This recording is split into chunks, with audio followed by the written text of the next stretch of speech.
Hey, fifth graders, this week in garden, what we're going to do is we are going to talk a little bit about potatoes, and then we're going to get to plant that potato in your garden kit. And if you don't have it, that's fine if it rotted or did whatever else. But what we're really going to do is we are going to talk a little bit about potatoes on Mars, because as we talk about plants in space, right? This was this was based on the movie The Martian.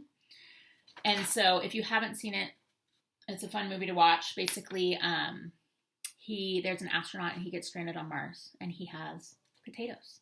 And so that's his food source, right? We all love potatoes. Would you love it for every meal every day? Sometimes you don't have a choice. So what we're going to do is we're going to take a little inspiration from Hollywood. We are going to learn about potatoes. We're going to learn about how they grow. And then we're going to go ahead and plant the potato that was in your garden kit. And if you don't have the potato in your garden kit, that's totally fine. You're going to follow along. If you don't have, if you have an older potato that's been sitting on your counter for a while, you can just ask your adult, but see if you can borrow that and use it to plant with. I know sometimes I think I'm going to cook one and then I forget, and then it's almost ready to plant. So you can plant those as well. Okay. So let's go ahead. We're going to talk a little bit about our potatoes and potatoes on Mars. So grab this sheet if you have it. If you don't, that's fine. You're just going to follow along, and then grab your potato from your garden kit or a potato that maybe has just been sitting on the kitchen counter, okay, for a while. And we're going to talk about how you plant and grow potatoes. All right, fifth graders, what you're going to do is in your garden kit, you had a potato, okay? So hopefully it's still alive. If not, that's fine. You can follow along. Maybe look for one next time you cook or eat potatoes at home. Okay, this is the one that was in my garden kit. As you can see, it does not look like a potato that we're going to eat. Something's happened to it. Okay, and this is the cool thing about potatoes. So we're going to put this off to the side. Like I said, we're going to take inspiration from the movie The Martian, okay, in which a scientist is stranded on the red planet and is able to survive by growing potatoes. This is something that has hit home with many scientists as they work to discover what crops may be able to grow in the challenging soil of Mars. Growing crops under Mars-like conditions is an important phase of this experiment, says Julio Valdivia Silva, a research associate working at one of the projects. If the crops can tolerate the extreme conditions that we are exposing them to in our CubeSat, they have a good chance to grow on Mars. We will do several rounds of experiments to find out which potato varieties do best. Okay, so basically, the CubeSat is a system in which they're experimenting with different conditions, right? What happens when potatoes don't have quite as much oxygen? What happens when the soil is different? So they're able to experiment and figure out what crops of potatoes do best. So you are going to do this part, potato substrate options. So substrate is the soil, right? When we do our hydroponics with our tower gardens, right, they don't have soil. The substrate is those little woolly cubes, okay? So you've been asked to explore different substrates for the potatoes that you plant to take on your mission. Soil is too heavy to take to Mars in large amounts, so that is not an option.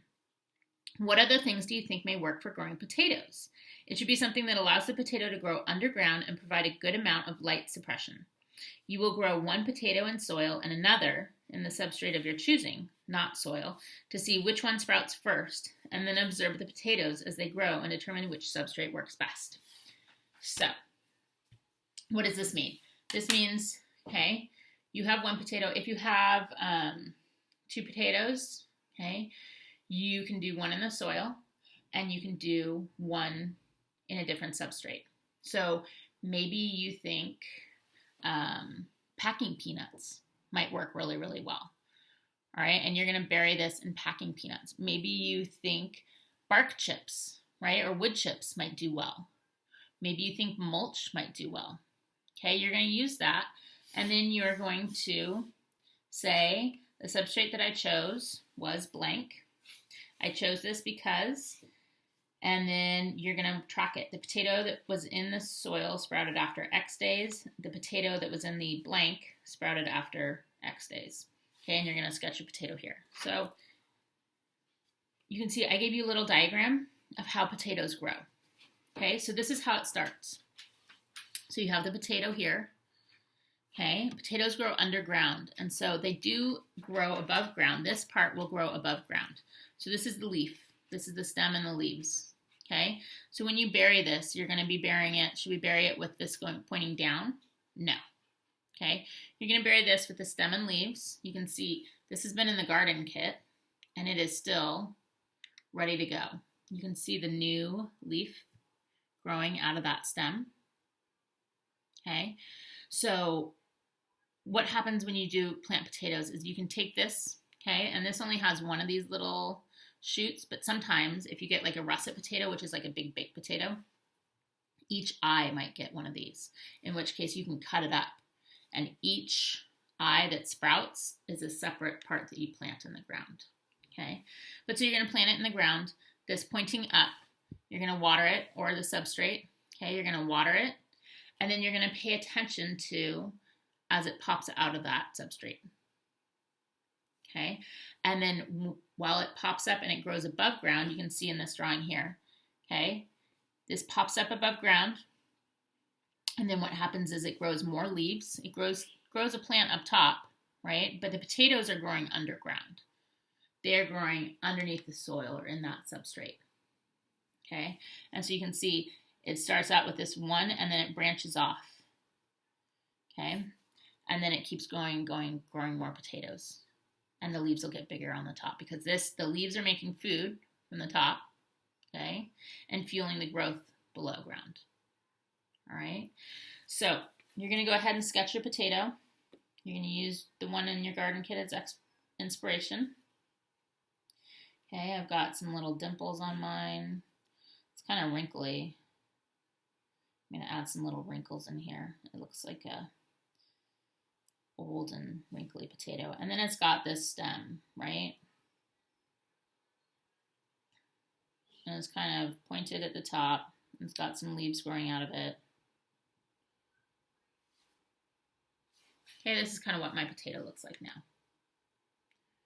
All right, it doesn't have to be a perfect drawing. You're just going to sketch kind of what you have. Okay, so you can see, and then you can label it if you want. Okay.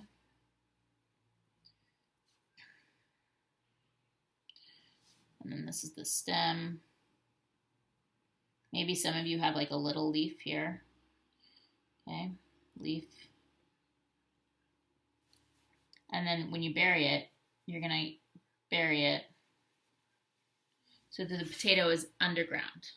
Okay, and really you can bury it so that some of that stem is underground too, right? It doesn't have to be that the soil level's right here and this is all, some of this can be below ground too, all right?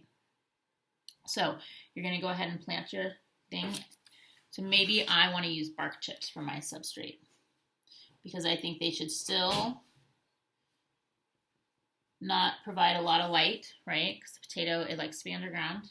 I chose this because bark chips are lightweight.